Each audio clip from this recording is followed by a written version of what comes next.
What's your name, please? David Sapir. So the Israeli Americans in Los Angeles organized this caravan that came out. And you're an Israeli American? Yeah, I served in Yom Kippur War 1973. and 7 years in the military. 7 years in the army? And in Tzal, the Israeli Defense Forces. Did you go into any other countries with the army? Sinai, if you want to call it. Yes, we served on the Suez front, Suez Canal front at that time, Yom Kippur. Of course, Sharon went all the way to the other side of the Suez in order to create that equilibrium.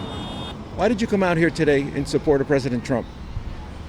Well, I've been a Democrat for at the beginning and all of that. And at that time, you felt that the Democrats were pro-Israel, and they were, most of it.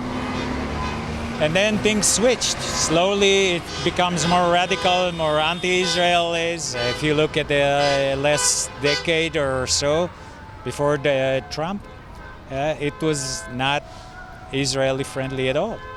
And I'm not talking just as an Israeli, as an American citizen. You feel that things are moving toward, I don't know, Marxism or socialism, which is a great idea, but it doesn't work. It corrupts. My entire family vanished, murdered in Nazi Germany for someone who called for socialism, National Socialism and all that. And it kind of resembled that same start. You know, and I kept saying, it's not going to happen here.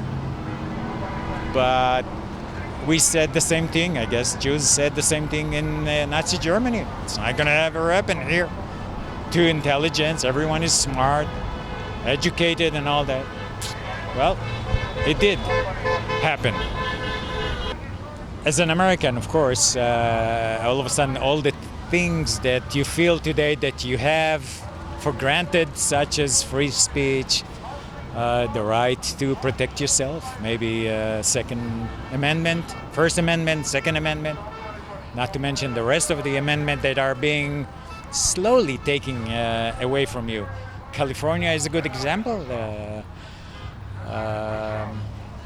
You'll see how conservatives who try to talk in universities and all that are being basically pushed out, rejected, all these difficulties. And we're talking California, which is supposedly a free speech originators right here in, where was it, Berkeley?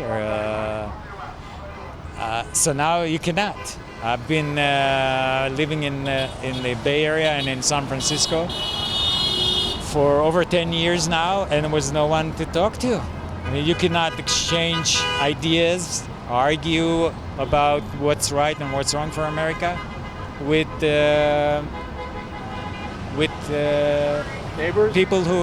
Neighbors? people who call themselves liberals.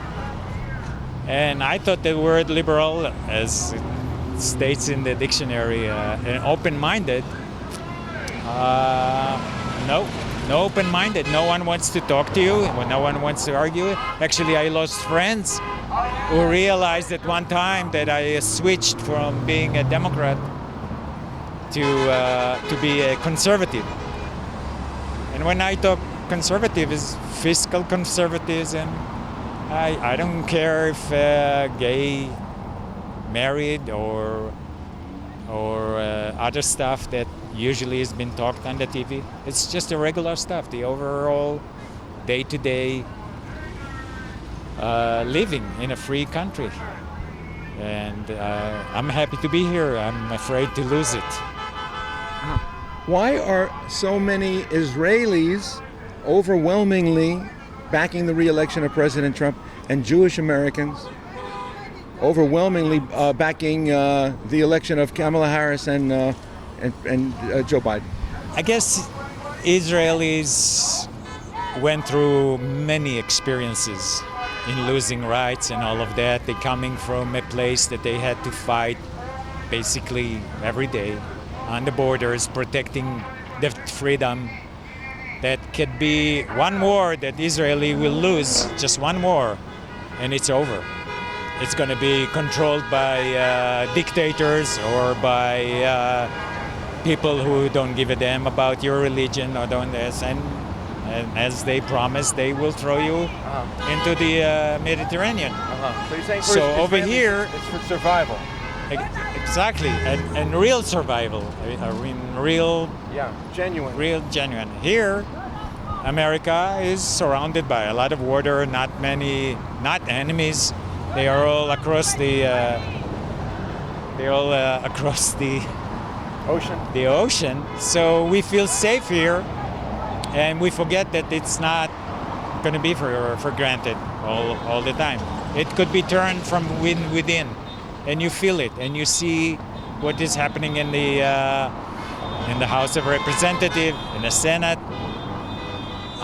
where slowly radicals replace people who had some brain in their skull.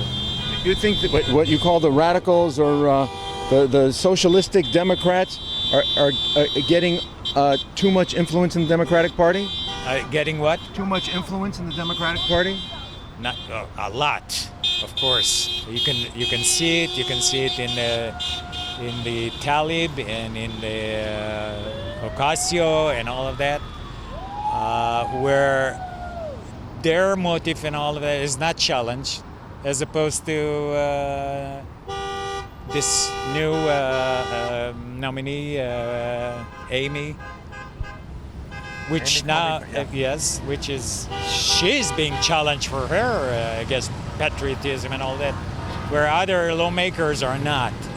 And they are in there, and they are pulling the Democratic Party all the way to being radical left, radical socialism, radical communism, if you want. Maybe sometime with good intention, but with no experience, not looking at other countries, such as, I don't know, Venezuela and